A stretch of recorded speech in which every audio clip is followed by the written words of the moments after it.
Now this morning, because we have that garlic bread smell and chicken spaghetti smell, I'm going to try to make this sermon go a little bit quicker than normal. And I know there's great rejoicing in heaven because of that. I'm ready to eat that stuff too. So anyways, today we come to a very interesting concept as we continue to go through the life of the church and talk about some of the reasons we are here. And that concept is called the mutual conversation and consolation of the brethren. Now, how many of you have even heard of that? Has anyone ever heard of that before, in that phrase or anything? I didn't know if you had or not. It actually comes from Martin Luther. It's kind of a funny phrase, and it's found in a funny named article that he wrote, a little piece of work called the Small Called Articles. Now, this is actually one of our documents that we consider to be part of our Lutheran confessions. It's actually named in our Constitution. And Luther wrote this in 1537. And some people actually refer to it as his kind of last will and testament. He was preparing for like a church council, and he wanted to be able to articulate what the Lutherans believed, the Protestants at the time. And so he sat down and he wrote these articles. And in article number 4, he titled it The Gospel. And in that article, he referred to the mutual conversation and consolation of the brethren. Let me read that article to you real quick. He said, "We will now return to the gospel, which not merely in one way gives us counsel and aid against sin, for God is superabundantly rich and liberal in his grace and goodness. First, through the spoken word by which the forgiveness of sins is preached. He commands to be preached in the whole world, which is the peculiar office of the gospel. Secondly, through baptism. Thirdly, through the holy sacrament of the altar. Fourthly, through the power of the keys, and also through the mutual conversation and consolation of the brethren. Matthew 18:20, where 2 or 3 are gathered, etc." So what Luther is doing here is talking about where we experience the gospel. Where do we hear the gospel and experience it coming to us? And he starts out with what I started out in the first of this sermon series. He starts out with the word, the preached word. And then he moves to the sacraments of baptism and Holy Communion. Then he talks about confession. That's the office of the keys. And then at the very end, he throws in this last phrase, the mutual conversation and consolation of the brethren. He says this is one of the places where we experience the gospel. And so I'm like, okay, if Luther says this is important because we're Lutherans. And I know Luther has written extensively on the preaching of the gospel. I know he wrote a lot about the sacraments of Holy Communion and baptism. I also know he wrote a lot about confession and forgiveness. But do you know, when I sat and researched this, Luther didn't write very much about the mutual conversation and consolation of the brethren at all. He didn't. I thought, okay, well, fortunately today we have this wonderful tool called Google. So I Googled it. Do you know how many blog posts and stuff like that there are about the mutual conversation and consolation of the brethren? You know how many? Very few. I'm like, wait a minute here. This is something that Luther says is important. There's not that many blog posts. So, I read quite a few, but not many. So I said, well, maybe there's a few sermons or something like that on YouTube that I can check out. Type in mutual conversation and consolation of the brethren on YouTube. Guess how many sermons have that title? Like 0. So when I post this on YouTube, it'll be the first sermon on there with mutual conversation and consolation of the brethren. Man, let me tell you. There's just wasn't a whole lot out there. So it's like, exactly what is Luther talking about here, and what does it mean in the church? Particularly if it says this is one of those places that we experience the gospel and what the church is to be about. So I started taking it apart and doing some research and studying it and stuff like that. And the first word is mutual, which if you look at the definition, it means something that is done commonly between 2 or more parties. So it's something that 2 or more people engage in. And conversation, of course, is conversation, talking to one another. So one of the places we find the gospel is simply in talking to one another. Now, I think we need to clarify that a little bit, because there are certainly some conversations that I have been a part in my life that the gospel has been completely absent. Any of you ever had any of those conversations before? Of course. So that can't be just simply mutual conversation. There has to be more to it. And I think the writer of Ephesians, Paul, begins offering some insight to that in our second lesson today. I'm going to read you a portion of what Ruth just read just a few minutes earlier. Paul writes these words, "So then, putting away falsehood, let all of us speak the truth to our neighbors, for we are members of one another. Be angry, but do not sin. Do not let the sun go down on your anger, and do not make room for the devil. Thieves must give up stealing. Rather, let them labor and work honestly with their own hands, so as to have something to share with the needy. Let no evil talk come out of your mouths, but only what is useful for building up, as there is need, so that your words may give grace to those who hear." So as I read that text and I look over it, there are two things that stick out to me in regards to this particular topic. First, it's truth-telling. And the second, it's not just truth-telling, but it's truth-telling with the intent to build up. Those two things got to go hand in hand, because sometimes truth-telling is awfully harsh. And we know that from that old joke about, the lady who's trying on the dress and comes out and says to her husband, "Honey, does this make me look fat?" Does any man ever tell the truth? I mean, do you think any guy worth his salt would actually go out there and say, "Oh yeah, honey, that dress makes you look like you've been eating a half gallon of Bluebell every night for the past 6 months"? Would anybody dare to say that? Absolutely not. I mean, you would get toasted. And not only, it's not just rude, it doesn't build up. You might be telling the truth, but it doesn't build up. And so what does that look? I'm going to leave that kind of, does this dress make me look fat behind, because that's worthy of digging a hole real quick. And we're going to change to another topic, and we're going to see how this actually could play out in the real life and in the real world, about how you got to be truth-telling but with love, with the intent of building up. How many of you are familiar with participation trophies? Raise your hand if you're familiar with participation. There's not as many hands going up as I thought there would be. The participation trophies, this is the idea like if every kid in school is running a race, everybody gets a trophy, right? So why do they do that? What's the intent behind it? So nobody feels left out, nobody feels kind of pushed down or something like that. And I get the intent, don't get me wrong. I understand the intent. But is it helpful? Is it truthful? No, of course not. Because the world oftentimes is not fair. When you run a race, there are some kids who are faster than others, right? There are some kids who are smarter than others. There are some people who are better cooks than others. That's acknowledging the reality. And we have to acknowledge the reality. But if a kid comes in dead last in a race, do you go up and say, "Oh, you're slow"? Is that helpful? Absolutely not. So what do you do with the kid? You go up and you say, "Hey, you know what? Okay, you lost the race. You're slow. But you know what? That race doesn't define you. Whether or not you're a great cook does not define you. Whether or not you are the smartest kid in the room doesn't define you. You are not defined by the position you come in a race. You're defined by something else. You have a deeper sense of worth and value than just that race." And you see that point right there, at that point right there, there's a tailor-made position for us to do evangelism, to proclaim the gospel to someone who may have lost a race or who is not the brightest in the class or anything. We come in and say, "You're not defined by those things." Because guess what?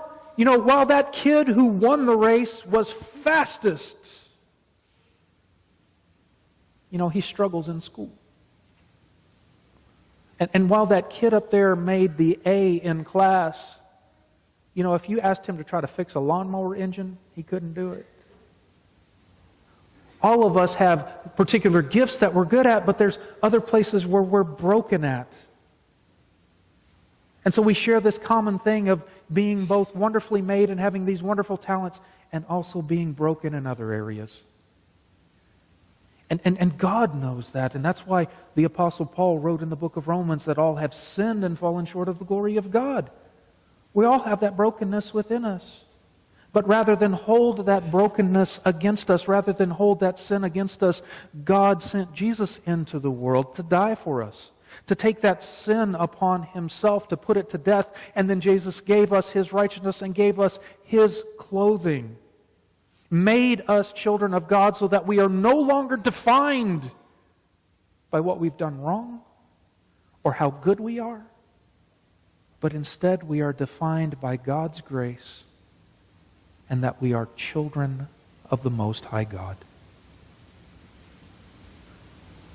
Do you see how that acknowledges both the brokenness and unfairness of the world? Do you see how that speaks the truth and then yet builds up in love? Do you see how that works? Do you see how the gospel makes that work? Do you see how the mutual conversation of telling the truth but doing so to build one up in love makes a huge difference in how one can approach life? Because even if I lose, I win because I'm God's child. So this mutual conversation in that light is very, very important. But that's not where Luther stops. He also says, and consolation. So what does consolation mean? Again, it's a little different than encouragement. Consolation is about, when someone is broken, when someone is hurt, giving them a place to heal and building them up through their pain. Helping them overcome that pain so that they may continue to face the world. This week I had a conversation with one of our church members who talked about what life was like in the corporate world. And I've never been there. I don't know what it was like, but some of the things he was sharing with me were quite frankly, kind of horrifying how things work.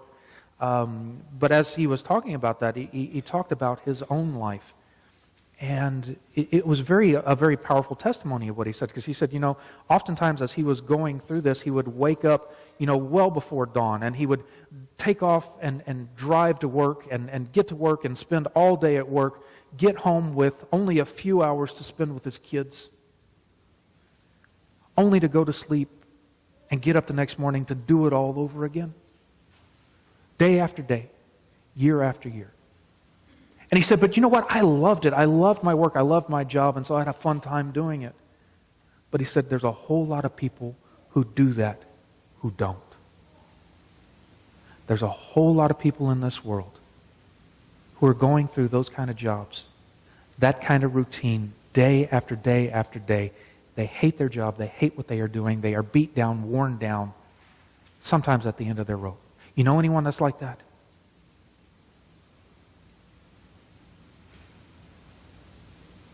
The mutual consolation of the brethren is tailor-made for that.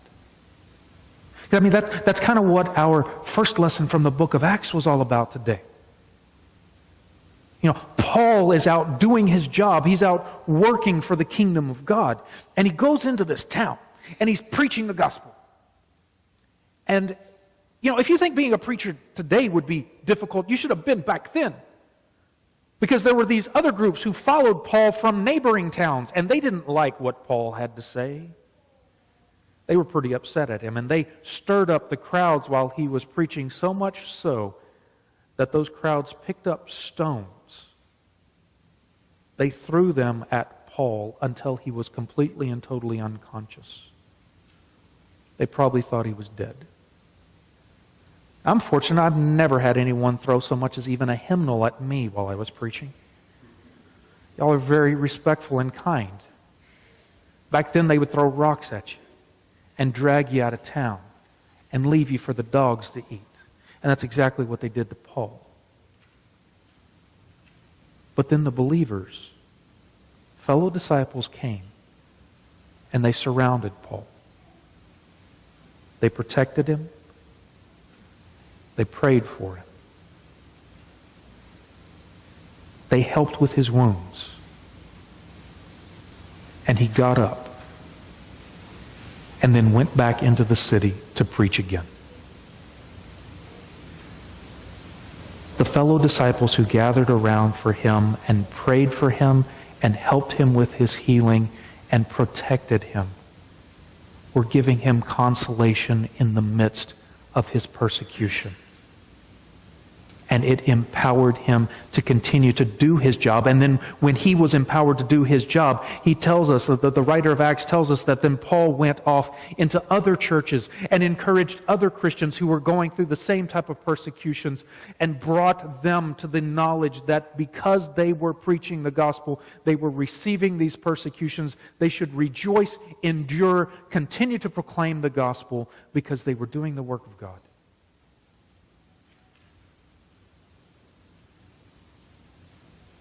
The church has this in its DNA, to be able to offer something so similar to those who are struggling in their lives each and every week. The church has it in its DNA with its membership to be able to surround those who are going through these tough times, who are going through these struggles of trying to make ends meet every day just to put food on the table. The church has the resources to come together and surround folks with others, to offer them encouragement, to offer them a place of healing. I mean, dare I use the term safe space? Yes. The church can provide that safe space for healing so that people can lick their wounds, be healed, and continue in their everyday walks. And of course, at this point, some folks say, well, Pastor, aren't you supposed to be doing that in your sermon? I mean, isn't that what your sermon's about? Aren't you supposed to be doing that every Sunday after Sunday?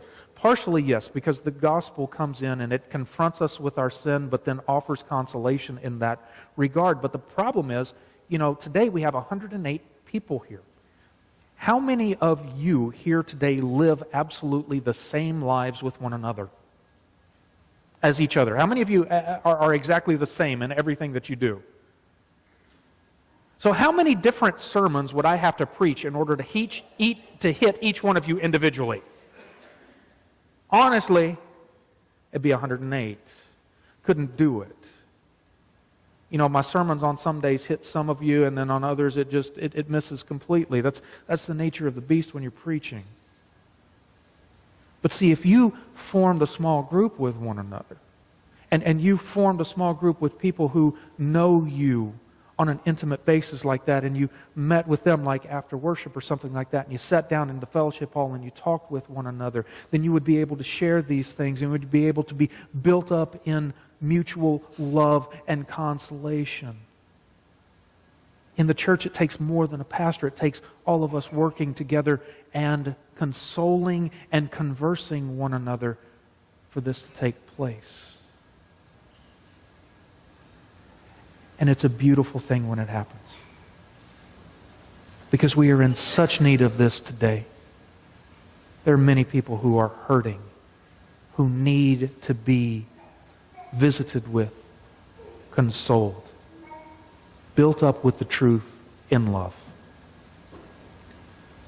The great hymn that we have in our hymnals, "Blessed be the tie that binds," has these words: "We share our mutual woes, our mutual burdens bear, and often for each other flows the sympathizing tear. From sorrow, toil, and pain, and sin we shall be free, and perfect love and friendship reign through all eternity." That is a glorious picture of the church in action. When people care for one another, when people bear one another's burdens, when they freely talk and have friendship and mutual love for one another. That's what Luther means when he says we participate in the mutual conversation and consolation of the brethren. And it is one of the reasons we are here as the church. Amen.